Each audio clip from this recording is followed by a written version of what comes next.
में रह गया.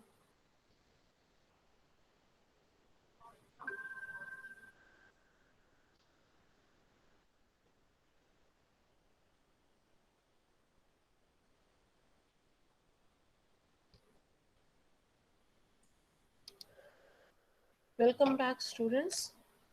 We are going to take up with the second lecture of this Unit 1 for the paper code MBT 401.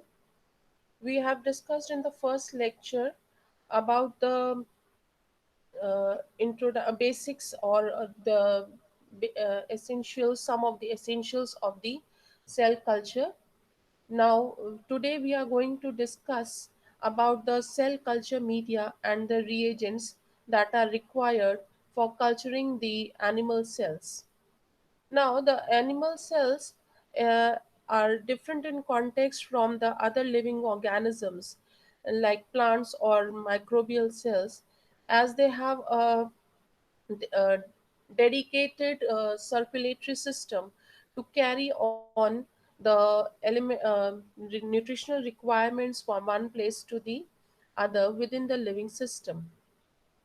So now, if you're trying to culture the cells outside the living system, that is outside, you're trying to do it in vitro conditions, then you need to provide the same kind of environment or the simulate same kind of nutritional substances that could help the culture or the cells to grow and survive within the in vitro conditions.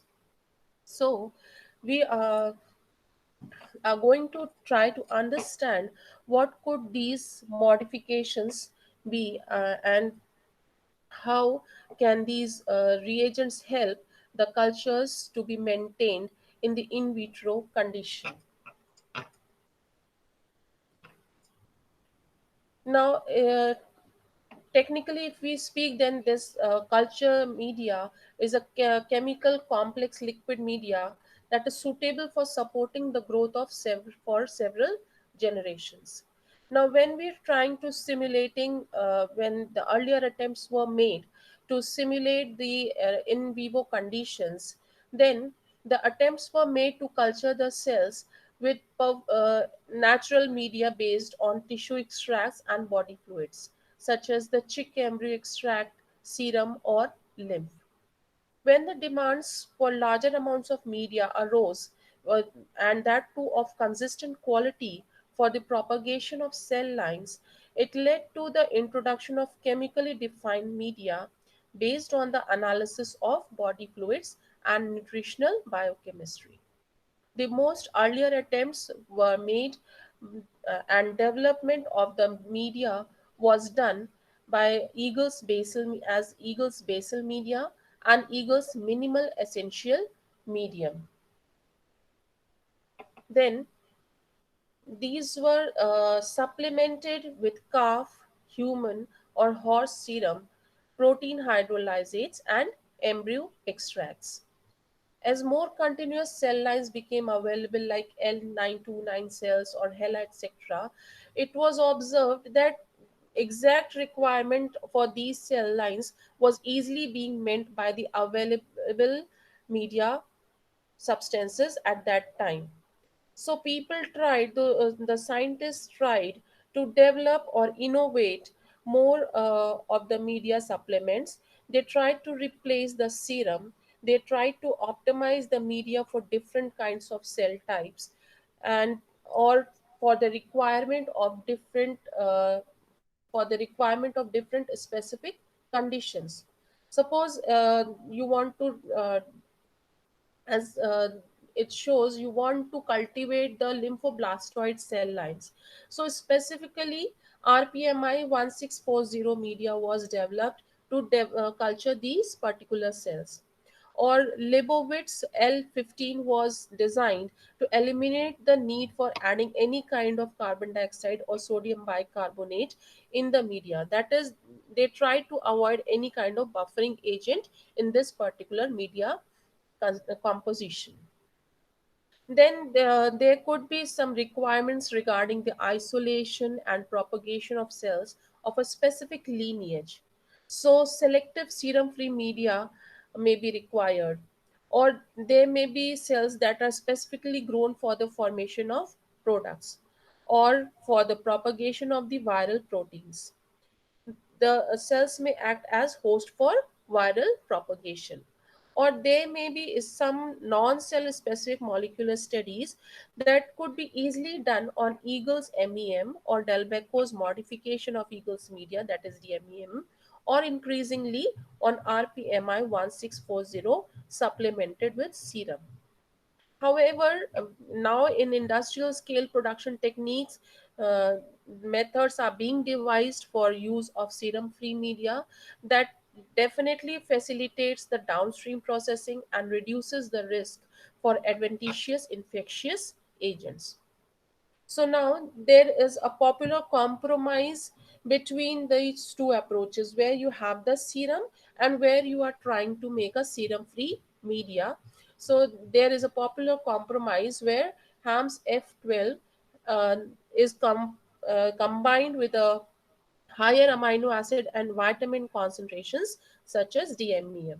So this may not satisfy a biochemist or a biotechnologist for a pure culture media, but it definitely this combination generates a useful all-purpose media for primary cultures as well as cell line propagation purposes. Now, when we are trying to consider or design a culture media, then we need to consider the physiochemical properties of the cells or in which, for the culture media, in which your cells are being grown, where you need, where you intend to propagate your cells. So in that condition, the first physiochemical property that needs to be considered is pH.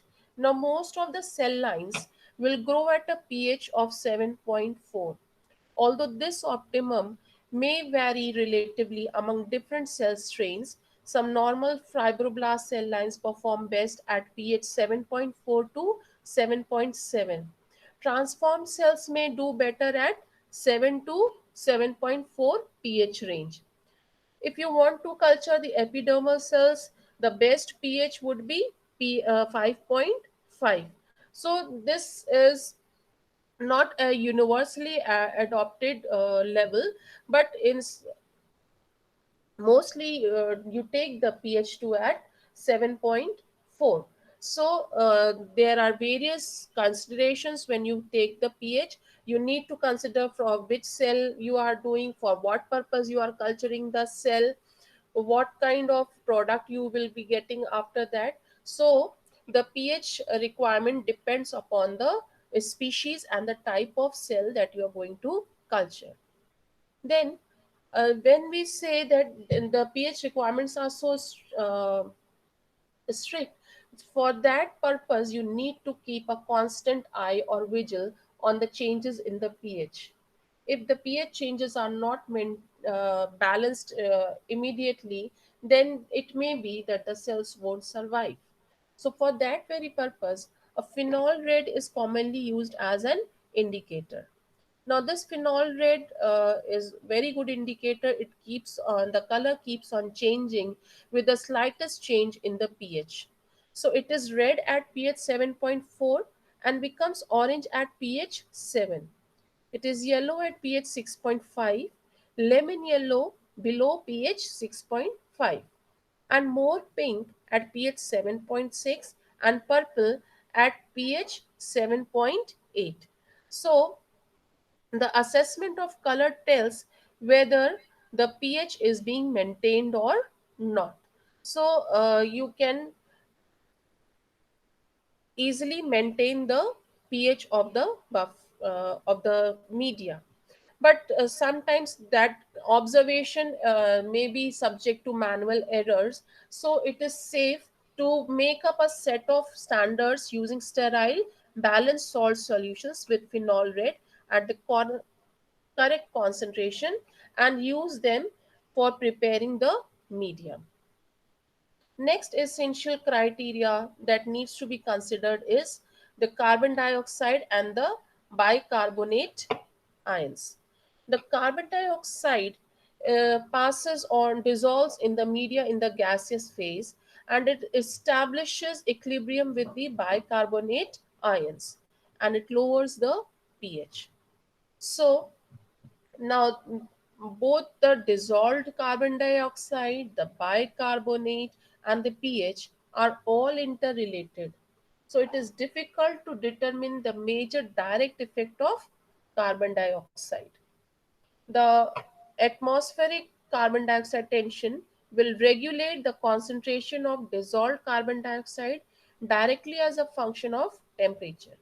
This regulation in turn produces bicarbonic acid, which dissociates according to the reaction 1. So you see, water plus carbon dioxide gives carbonic acid, and then it dissociates as H plus and bicarbonate ion, HCO3 minus ion. Now, HCO3 minus has a fairly low dissociation constant with most of the available cations, so it tends to reassociate, leaving the medium acid. The net result of increasing atmospheric carbon dioxide is to depress the pH. So, the effect of elevated CO2 tension is neutralized by increasing the bicarbonate concentration, as you can see in the second equation. The increased bicarbonate ion concentration pushes the equation 1 to the left until equilibrium is reached at pH 7.4. If another alkali, suppose like NaOH, is added, then also the net result will be the same. Next important thing is the buffering of the media. Now, the buffers are done under two sets of conditions. First, open dishes, wherein the evolution of carbon dioxide causes the pH to rise. Second, overproduction of carbon dioxide and lactic acid in transformed cell lines at higher cell concentrations when the pH will fall. A buffer may be incorporated into the media to stabilize the pH, but in exogenous carbon, but as you see in the first equation, the exogenous carbon dioxide may still be required by some cells, particularly at low cell concentrations, to prevent the loss of dissolved carbon dioxide and bicarbonate from the media. Now, this buffering agent, the bicarbonate buffering agent, is a very has a poor buffering capacity at the physiological pH, but still it is mostly preferred. Now, why it is preferred? Because it is a cheap component, and then it is less, it is not toxic, and also adds to the nutritional requirements supplements of the medium. The next thing needs to be considered is oxygen. The oxygen, most of the cells in vivo condition require the oxygen for respiration, but the cultured cells have to rely mainly on glycolysis, a high proportion of which, as in transformed cells, may be anaerobic. So, attempts were being made to incorporate oxygen carriers by analogy with hemoglobin in blood, but still it is not a general practice.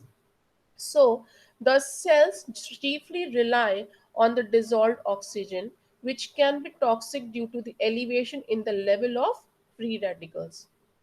So, providing the correct oxygen tension is always a compromise between fulfilling the respiratory requirement and avoiding the toxicity. So, the strategies have to be evolved, have to be so designed that the elevated and the reduced oxygen levels are both balanced, and there should be some incorporations like free radical scavengers, so that the high toxic levels of the dissolved oxygen are also um, dealt with. Then the next is The temperature requirements. The Now, as you know, most of the animal species will have some of them are cold-blooded animals, some are warm-blooded animals. So each and every organism has a different temperature requirement. So the optimal temperature for the cell culture is dependent on the body temperature of the animal from which the cells were obtained, or on the any anatomic variation in temperature. Example, the temperature of the skin or the testes may be lower than that of the rest of the body. Or third, it may the incorporation of a safety factor to allow for minor errors in regulating the incubators. So the cell cultures that you are maintaining in the incubators, there would be fluctuation for temperature. So you have to maintain the optimal temperature, and on based on these three critical points, the temperature will be maintained. Thus, the temperature recommended for most human and warm blooded animal cell lines is 37 degrees centigrade, close to the body heat, but set at a little lower for safety, as overheating is more serious problem than underheating. So, for satisfactorily propagating the cultures, the temperature for mammalian cell lines would ideally be at 37 degrees centigrade. Then you need to consider the viscosity, the surface tension, and the foaming also. Now, viscosity of the culture medium is influenced mainly by the serum content, and in most cases will have little effect on the cell growth. The viscosity becomes important, however, whenever cell suspension is agitated. So you have the suspension cultures and you are trying to keep it agitated, and that condition, the cells you need to consider the viscosity, or when the cells are being dissociated after trypsinization. So any cell damage can occur under these conditions, and so uh, the viscosity of the medium should be balanced to handle these changes. Then, the effects of foaming have not been clearly defined in animal cultures, but the rate of protein denaturation may increase, or may the risk of contamination occur if the foam reaches the neck of the culture vessel. Foaming also limits the gaseous diffusion if a film forms of a foam or spillage gets into the capillary space between the cap and the bottle, or between the lid and the base of the petri dish. So this may be foaming can also arise in suspension cultures, in stirrer vessels or bioreactors when 5% carbon dioxide in air is bubbled through the medium containing the serum. So you need to consider to handle these situations also when you are trying to maintain an animal cell culture. Then balanced salt solutions. These are composed of inorganic salts and may include sodium bicarbonate and in some cases glucose. So they may have the common salts of sodium, potassium, magnesium, or any other components, and they are necessarily added so that the correct osmolality of the media is maintained. Next, we come to the complete media. Now, what is complete media? When we know the components, what are the basic requirements of the microbe, how, what is strategic points, your critical parameters you need to maintain. So, for maintaining those critical parameters, you need to design a complete media, and that complete media would have amino acids, vitamins, salts, glucose, organic supplements, hormones, and growth factors, and antibiotics as well. Now, what is a complete media? That has media that has all its constituents and supplements added and is sufficient for the use specified. It is usually made up of a defined media component, some of the constituents of which, such as glutamine, may be added just before use, and various supplements such as serum, growth factors, or hormones.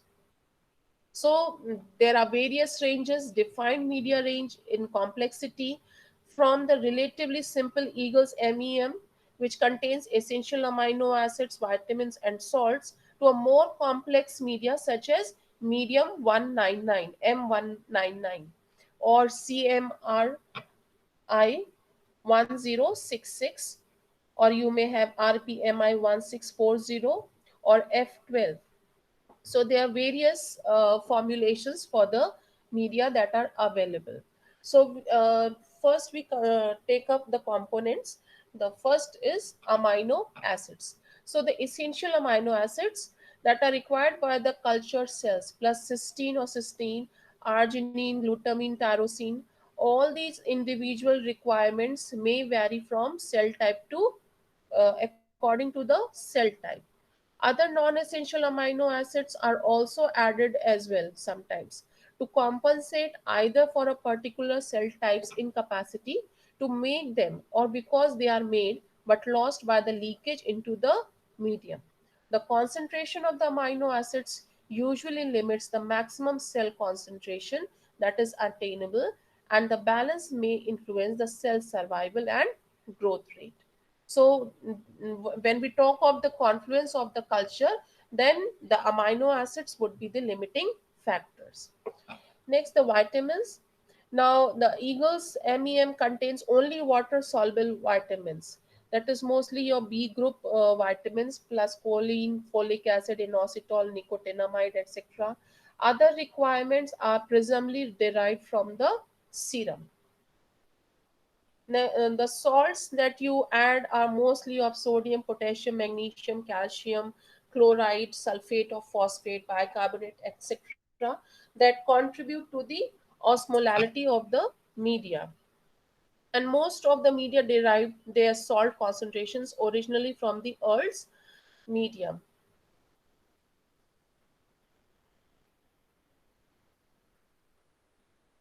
Next, glucose, that is, you have to give some carbon source. Nutritional requirements are also very high. So, the glucose is included in most media as a source of energy. It is principally metabolized by glycolysis to form pyruvate, which may be converted to lactate or acetoacetate and may enter the citric acid cycle and then oxidize to form carbon dioxide and water. So, glucose uh, can be incorporated as an energy source. Then, organic supplements, a variety of other compounds, including proteins, peptides, nucleosides, citric acid cycle intermediates, pyruvate, and linear and lipids, may also be added when we are designing some kind of a complex media. These constituents are necessary when the serum concentration is reduced. Now, most of the components, we will discuss this later on also, most of the unknown components present in the serum may satisfy for the nutritional requirements of the growing cells. So, when you are trying to eliminate the serum, you are trying to make a serum free media. In those conditions, the concentration of the organic supplements definitely goes up. Then hormones and the growth factors, all they are also required in the serum free media. Mostly in the serum containing media they may be naturally provided with, but in the serum free media they need to be added. Then the addition of the antibiotics. This particularly was introduced in the culture media to avoid the contamination problems. Now, with change in the practices, the following of the aseptic protocols, the exact requirement for the antibiotics has also gone down. But so these antibiotics are now being discouraged, or they are less used in practice because they develop antibiotic resistant organisms. They When the cultures are grown for a longer duration in the concentrations of antibiotics, then they develop resistance to those antibiotics. Another disadvantage of these antibiotics is that they hide the presence of low level cryptic contaminants that can become fully operative if the antibiotics are removed. The culture conditions change or the resistant strains develop. Then these may also hide any kind of mycoplasma infections. They have anti-metabolic effects that can cross-react with the mammalian cells. They also encourage poor aseptic techniques. So the technician who is handling the cell cultures, maybe he may ignore the possible contaminations and uh, may continue with contaminated cell cultures, and the results would not be good. So it is highly recommended that the routine cultures be performed in the absence of antibiotics and their use be restricted to primary cultures or large scale labor intensive experiments with a high cost of consumables. Next, most important component for the animal cell culture is serum. Now, why is serum? Because it is uh, promotes the cell proliferation. It has growth factors, adhesion factors, antitrypsin activity, and this promotes the cell attachment and growth. It is also a source of minerals, lipids, and hormones, many of which may be present in bound condition with proteins.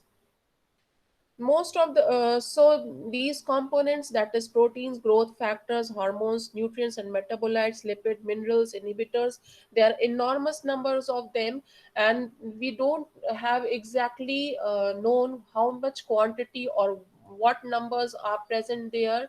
The exact compositions are not, many of them are still not defined components, so you cannot replace or exactly minus the serum from the media, but definitely you can reduce the quantity or the concentration of the serum in the media. The sera that we most frequently use in the cell cultures are the bovine calf, fetal bovine, adult horse, and human serum. The calf serum and the fetal bovine serum are the most widely used, particularly because uh, they are used in demanding cell lines and for cloning, because they are more rich in the embryonic fetal growth factors also. Now uh,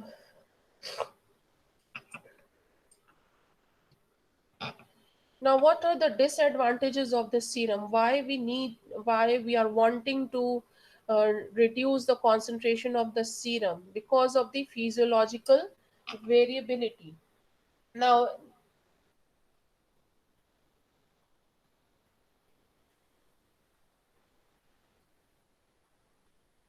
the there may be variability require from different origin you are taking the serum, and there may be differences.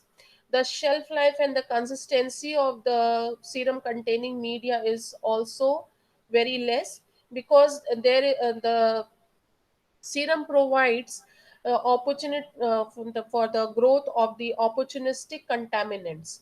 So the shelf life of the serum containing media is naturally reduced. Then the quality control is also essential, which is very difficult when you are having serum in the media, because you don't know the components, you don't know the exact quantities and the exact constituents of the serum. So you cannot control the quality of the serum uh, that you are having. Then the availability. Now if you require some specific kind of cell line to be propagated for specific production of product, then in that case maybe you require some specific kind of serum, fetal calf serum or an equine serum, and maybe it is not available in that particular quantities throughout the duration of your experiment. Then next is the downstream processing. The serum proteins or the constituents that are present in the serum, when added to the medium, then the extraction of the product from the media becomes difficult.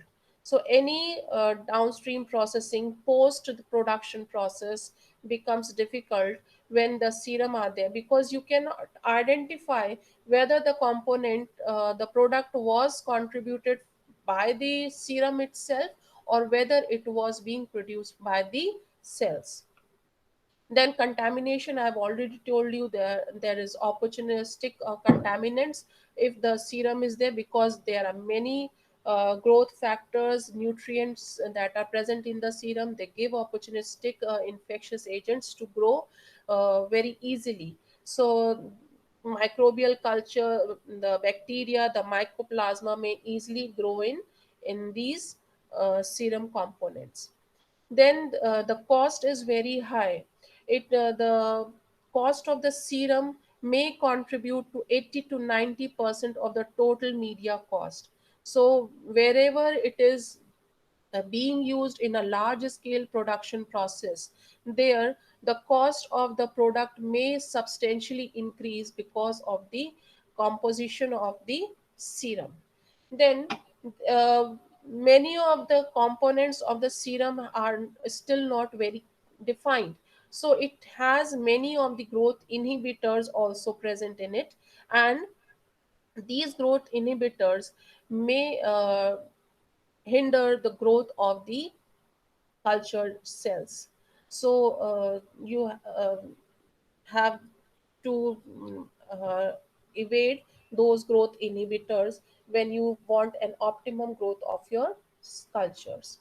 Then standardization of the culture media is also a problem with serum. Again, the same things come, that you don't have the defined components, you don't have the defined quantities. So if you want to standardize a process, then you cannot standardize the media components because of the unknown components present in the serum. Then advantages of the serum, it gives you the advantage of designing a selective media for specifically growing out some specific kind of cell line, or a specific kind of cell in the culture conditions. Then you can regulate the proliferation and differentiation also, simply by adding or depleting serum, or eliminating serum. You can accelerate or decelerate the growth of the cell lines or the cells within the culture conditions. Now, the advantages of the serum free media. When you are trying to design a serum free media, then what are the advantages? The multiplicity of the media. You have vast opportunities to develop various kinds of media. Then there is selectivity. You can identify the components, you can select the specific components, what components are you need to be added in the growth media, those you can control. Then the purity of the reagents is also achieved. Each and every reagent, you know what you need to add, what you don't need to add, and what is the source of that particular reagent, whether the reagent is pure or not, that can be controlled. Then cell proliferation is also controlled according to the requirements of the product that needs to be produced. The availability also becomes easy, because the serum free media will naturally be less in cost, so it will become easily available. Mm, it can be designed in any setting, and can be easily made available for various operations of the cell culture technique.